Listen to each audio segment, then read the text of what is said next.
Today we got a review for Kagemono Flowers and Skulls. This is by Black Glass Press.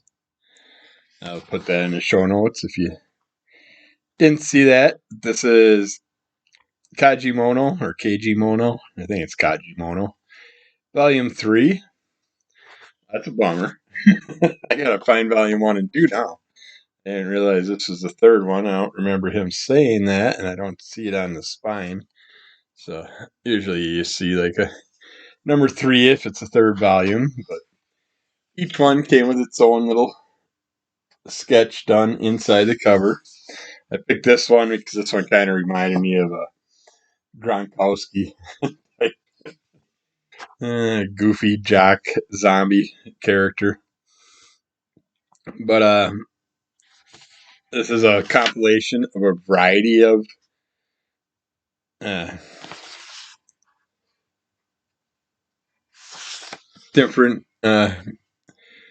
short stories, somewhat horror, more most of them more drama with a point of view, something to come across.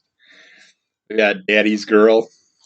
A lot of these take off in the post-apocalyptic type world and stuff like that. The Daddy's Girl one, it's basically right before a zombie apocalypse breaks out. Something happens that causes people to turn into zombies and stuff like that. But very interesting how all these have nice, unique outcomes. They did a great job. I enjoyed every story in here. My favorite one is probably the final one, the comic book one. But you got The Key in the Wall. Well, first, Daddy's Girl is by Russell Lissau and MP Mann. The Key in the Wall is done by Jason Franks and Nicholas Hunter.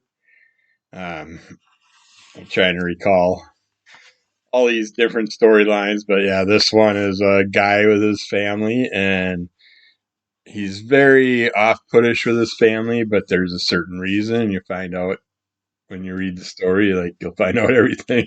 You read the story, but I'm just not going to try not to give away too much. The Little Cow That Could was a story about a cow that went rampaging and causing some problems, and has all kinds of twists along the way and outcomes with other issues. We have Absolution. Did I say that? The Little Cow That Could was by Jen Breach and Trevor Wood. Absolution is done by David Sherwood and Jan Scherpenhusen. And that one's kind of a serial murder rapist type guy that keeps going back and forth to church after he has ill thoughts and ill problems, and we find out why later on.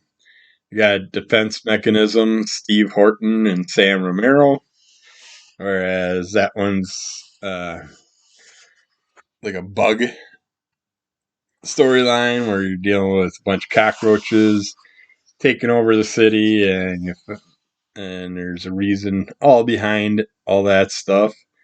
We got The Sea Behind the Sky by Gerard Dwyer and Richard Butler. That one takes us into a unique travel experience, transporting through the world and going through different events that take them to different places, and you gotta follow along to find out where he goes, why he goes there, and what happens with it. Uh, that was The Sea Behind the Sky, I believe. And then we got Desert Leviathan by Jason Franks and Lee Colbor. So this one took us, if I can find it, into a biker world where a kid, when he's young, comes across a bunch of bikers that run down the road, and you see what kind of influences they have that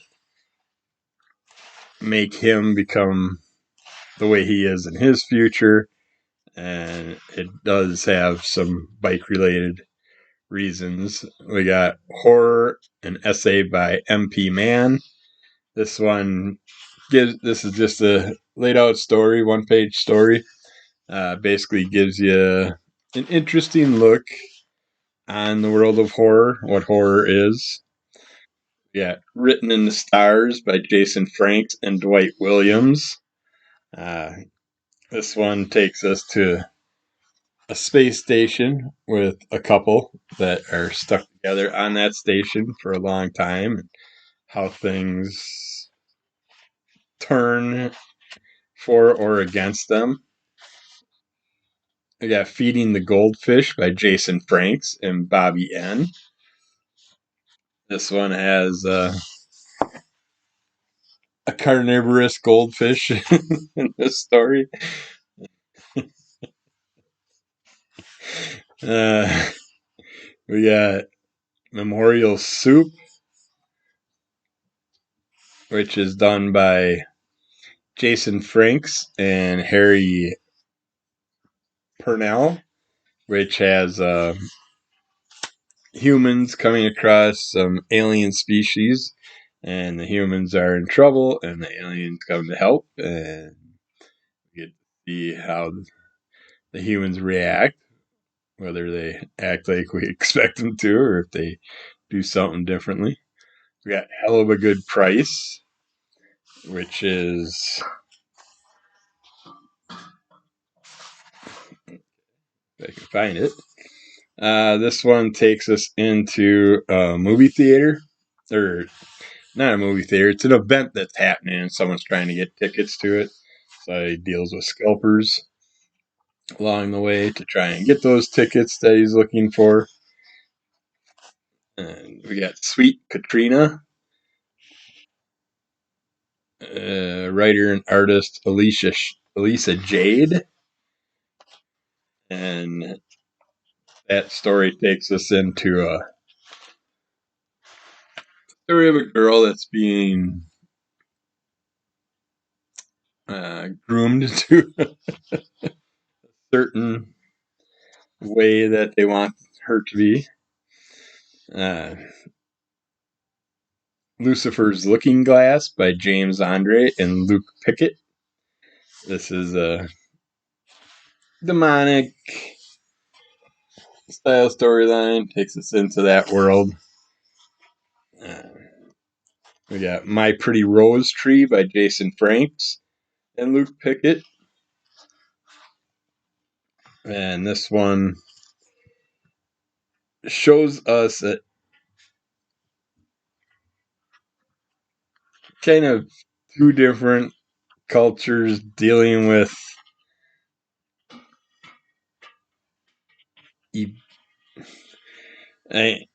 it's kind of like I got a poison ivy effect to the storyline, but yeah, it's some pretty strange characters in here, and it's got an interesting twist along the way with the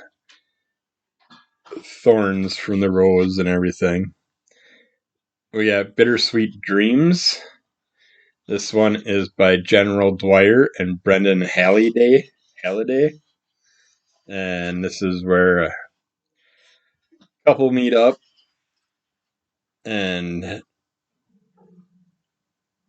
we get to see a replay of a life event and the outcome and how it happened and why they are where they are.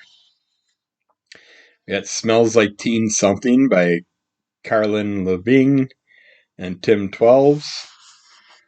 This one takes us to a school atmosphere where a kid is just fed up with everything.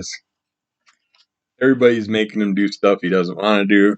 Well, not really a school atmosphere, more about a kid that's doing his artwork and stuff and just wants to be left alone and has to be pushed to do his chores. We got Unearthing the Facts with Christopher Segura and David Richards. Or Richardson. Cutting off the SON there. This story, it's kind of like a Bigfoot facts thing that you're seeing things from a past cryptic report, and they're kind of like doing a follow up on it, and you get to see where it takes us. Well, writer and artist is Bernard Kaleo. This one is a story about a person that ends up in a well, and there's some reasons behind it and what happens while he's in it, and it's kind of part of a punishment type reasoning behind it. We got Worth Dying For by Dino Caruso and Antonio Goulart. This one, I'm trying to remember where this one took us. Oh, yeah, this one was the comic book one that I loved. How we have a comic collector that, because of some certain events, finally gets to read some comics that he's been collecting for quite some time, and just didn't read them because of their value and stuff, I guess. One of those type of collectors. We got Shadow Things by Jason Franks. Is another horror fiction storyline. It delves into the world of horror. We got Duty of Care, where we get a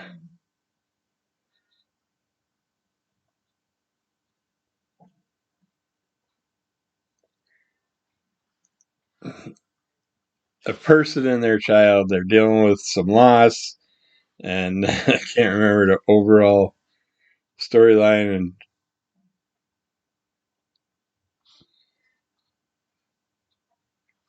but husband was taken away by some certain events, and we get to see how the wife and child deal with the after events of this. We have Extent by Jason Franks and Alicia Jade. That is a kind of a poetry setting, talking about horrific events. And the last one is A Very Special Occasion by Paul Bedford and Renan L. Hobson. This one is a story about a husband and wife sitting down for dinner, discussing some events and the outcome behind it. but yeah, Kagemono. I think I said moto earlier, hopefully. This is Kagemono Flowers and Skulls by Black Glass Press. Check that out. And we will get back with more fun reviews in the near future. Following Under the Cull of MS at Under the Cull of MS. We'll get you links to all our YouTubes, Instagrams, and all that stuff. And we will get back with more great reviews in the near future. Definitely got a bunch of single Instagram reviews also going on right now at the same time, so check out those. Rate, review, subscribe, tell a friend, and we'll be back soon. Bye.